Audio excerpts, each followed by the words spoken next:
Well, I can tell you one about my dad with the bootleggers. Yeah. When he was bootlegging, he went to Gpa and he told the priest in Elverdale. I think the father told me, I think his name was, but anyway, father told me. And he said that he made moonshine, and he thought that was his intimate, he had father. And he says, well, no, I don't think so, he says, but don't get caught.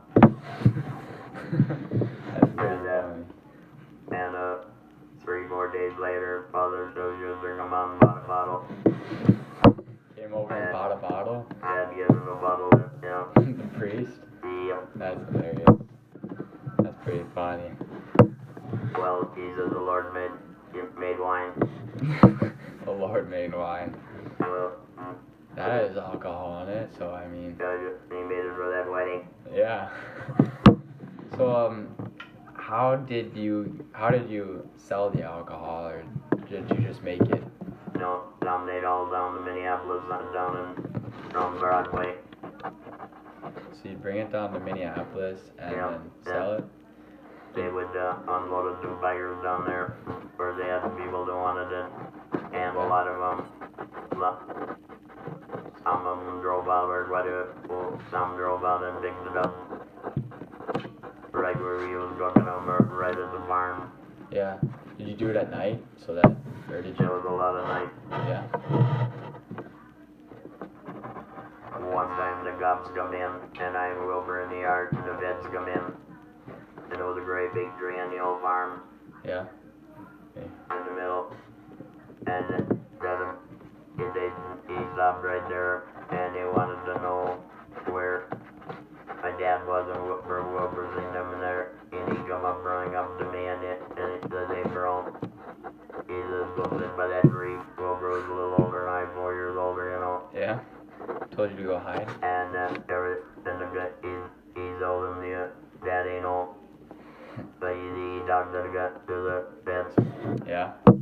That's pretty interesting. Yep. He was afraid I'd tell him something. Yeah. So you had a few close encounters. Oh, he had a lot of them. But you never got caught? Your dad didn't? Brothers? You had older brothers that helped your dad, right? Only one. One older brother? Well, I only had one brother. Oh, yeah. Yeah, was he older than you, though? 4 years. 4 years older than you? Well, yeah. There was a sister in between I and Wilbur. Shirley. Yeah, I think I know her. And then she passed away. Oh. When you was 10 Wrong, years old. wrong, Shirley, my bad. How old were you when you were, when your dad was in his prime time? I was about, well, I would say about 5, 6 years old. 7. Yeah. He was still in it some, and he was trying to get out of it too. He was tired of that kind of. Yeah. But he really figured he was losing the farm, you know. He had paid quite a bit for that farm. Yeah. And then in 29, the garage company bought it in 26. I was 6 weeks old when he moved there. Yeah.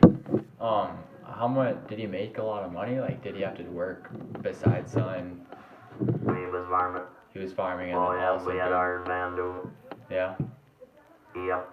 Yeah, because when you hear about some of the big, huge crime bosses like Al Capone, who made $60 million annually. He was one of the ones that he had it all tied up. Yeah. Yep. Did you guys know about Al Capone when you were I think Dad did. We just didn't. Yeah. And then, so how much do you think he'd make annually, would you say? Do you remember? Well, I don't think my dad made a real lot. He just did it for himself, kind of? Well, trying to be just a baby interest on the federal land bank on the land. Yeah. You know, the money he borrowed from the federal land bank, he probably tried to, but I don't think he made enough to pay any, because, you know, when you had them, a lot of that stuff got sold. Yeah. You know, you couldn't, somebody comes through, they just steal it. Steal the alcohol? Sure. Yeah. Yeah, I guess I'd see why, because, was everyone trying to get their hands on some liquor, alcohol at the time? Yeah. And was it even like tasty? Like, was it even like good? Well, Dad made good liquor, and Yeah. you know, all that makes a good liquor, you have to have good, you know, ingredients, but what really makes good liquor is, you know, cook it down when your first comes out is really good. Yeah. But if they cook it too long, it turns into damn near rat gut. Yeah, because like when you like when I was in St. Louis this year and Chicago, we went on a gangster tour in Chicago, and they told us all about the prohibition. And they'd say like they just put stuff in there just to have alcohol. Like it tasted terrible, but they just make it to have alcohol. So I was wondering if like your dad made No. good. And that's the guys, that's the where they wanted to buy it from. Yeah. And because they could trust what they were drinking. Yeah. Alright then. Oh man, it was hard on them. My dad that time when he was cooking moonshine and everything like that, it was hard on. Then I think it got him a good set of ulcers as it was in the 30s. Mhm. Then he ended up with ulcers, you know, and he was in the VA hospital trying to get rid of him and every damn thing. He had found hard gold from that. Yeah. That's why they dad actually lost money by doing it. Yeah. Would how did you take part? Like, how did you help in the bootlegging? Like, did you go with them when they'd sell it? Like, just, no? Would you help them make it? Or? Well, I just used to pump the mag pump into the boilers, and the boilers would be Yeah. and then dripping in the alcohol. But I was just a little boy around, like all the art, give them little things to do here and there. Yeah. To go for. Yeah, just the things that you can do. You know, carry the lunch to them. Yeah. And you walked all across the fields. Yeah. That's pretty fun. How long would you say that your dad was in the bootlegging business? Would you? So I would say from 30 maybe down, maybe only 3-4 years. Yeah. So like 1933 to 34, somewhere in there. Yeah. But. And it was cleaning up, they were all putting up. Yeah. How long when did your dad die though? How long did he live? Dad died in 1991. 91. Oh, wow. He was gonna be 95 when he died. Oh, so he lived a full life. That's good, at least. Well, he had a sister, and Katie Angle, that lived on beyond 114. Oh, yeah, he was, as was his sister. yeah, my great aunt, yeah, she was one of the oldest living people in Minnesota, right? Yeah, I remember my mom telling me about her. And then, was it your dad that started Miller Trucking? Or, no, Dahlheimer Distributing? No? Was it you? Yeah? And was that because your dad was a bootlegger? No. No? I was farming the farm, and we had 6 little kids. Yeah. And I had 80 acres, and I wanted to buy the other 120. And he said, no, you got enough. He says, well, it wasn't enough, you know, we were farming 50-50. Yeah. So I just said, Dad, I'm going to find something else to do. So then you went and, how'd you, start this? Then I went down to Arizona. I'm not Arizona, I went down to Florida to look at a dairy farm, because I heard about dairying down there, and the milk was $9.50, $600, and we were getting 3 $2,600. Yeah. And Dad had bought a new Dodge, and it wasn't that many miles on it. Push button Dodge, 4-door, and he said, you can drive, he said, you can use my car if me and Mother can ride along. So I looked at the dairy farm down there. And that influenced you to Yeah, well, that was in Sarasota, down by Fleur Haven, right in the middle of, that was a big dairy farm there, 585 acres.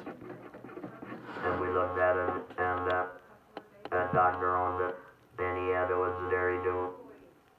And he looked up the, checked on the credit, and he said he was taking sell it to me on terms. Yeah. And it had it had 3 wells on it. Really? Yeah, 138 cows he had on it yet. And Dad, they wanted 585,000 more. Wow. And my dad said, bro, you're out of your head. He said, you can't do that. Yeah, that's a lot of money. Them days. Yeah. So then I was getting a haircut at Don Blair's in St. Michael. He was the barber. Yeah. And he said, why don't you go see my uncle site? He said, he's ready to sell. And I walked over there. And he did sell me that. For much cheaper than 580,000. 82. Oh, With the buildings and the truck and all. that's great. That's pretty good. Yeah, and that was a lot for, at the time I bought it, they sold 42,000 cases Of beer? of Blick's product. Wow. And then you just kind of took it up yourself, and how many people did you have working for you? Harvey Dick. Harvey Dick? How's it? Little Harvey Dick and Orville Vetch. Yeah? That's all that worked there. Wow. And then when Harvey went and bought a truck, he was going to go trucking, hauling beer for full style. Mhm. I was down just about open because I know some days. Yeah. Then Donnie Eicher, Donnie just started for us. Really? Crazy. And now it's like, Then Bobby Robeck. yeah. And now how many people are working for Dahlheimer Distributing? I think they have Monticello, they have around 90 employees. Wow. And they deliver all over Minnesota? No, out of 12 counties, 12 counties? or suburbs and counties, Yeah. north and west. Great. That's impressive. I had another question about your dad. Was it hard for your dad to, like, go into town when he knew that he was doing something illegal? I know I asked you if it was hard for you, but was it just like everyday life? And years ago, that never made No difference. a lot of those redo bar. So they had redo them. Yeah. And had come back, redo beer, and a lot of those redo bars always tried to get all of them trying to have under the counter for some customers. So That's the way it was. everyone was doing it kind of. For Not everyone, but there was a lot of them that were doing it. yeah.